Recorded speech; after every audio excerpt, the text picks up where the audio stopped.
Welcome to the workshop on adopting the Orphaned Distance Learning Student, Course Management, Design Concerns, and Student Isolation, presented by Dr. Mary Beckman and me, David J. Harrison. This is Part 1, Isolation. The purpose of this online workshop is to examine two issues of distance learning which have been created by an increase in educational technology and the corresponding increase of student expectations. Course Management and Design Concerns, as related to student isolation. It is our hope that this workshop will help improve existing distance learning programs in adopting those students who have been left orphaned within the paradigm of distance education. Isolation. The first generation distance learning courses were correspondence-based, first offered in the early 18th century. Distance learning then adopted the technology of film in 1910, instructional radio programs in the 1930s, which failed, televised courses in 1932 at the State University of Iowa, and after World War II, broadcast television. Audio cassettes in the 1970s and VCR tapes in the 1980s greatly expanded the ease with which schools could transmit information to distance learners. Such dissemination was later enhanced with technological advances such as DVDs, podcasting, and streaming video over the Internet. Traditional communication between instructors and students relied on letters delivered via the post, augmented later with the speed of electronic mail when it became publicly available in the mid-1990s, after the government allowed the Internet to be used for commercial purposes. Email is today a very popular means of communication between instructors and students, offering very quick turnaround times for correspondence. This form of education was designed to give students who were not able to attend traditional face-to-face classes the opportunity to learn, and in some cases undertake a formal educational plan leading to a certificate or degree.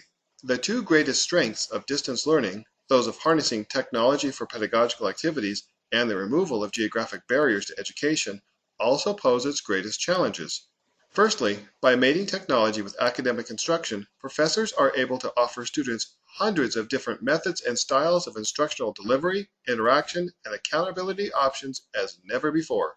But unless such richness of diversity is properly managed, a cacophony of confusion, leading to academic isolation, can easily be the unintended outcome.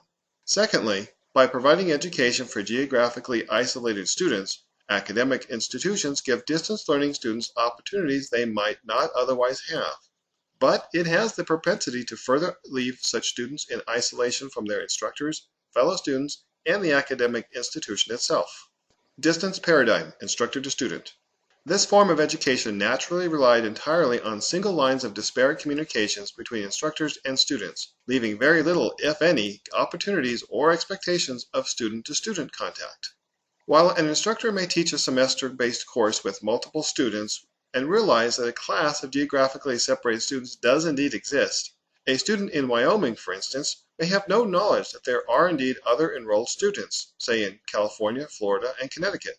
The Wyoming student is, for all practical purposes, in a class by himself.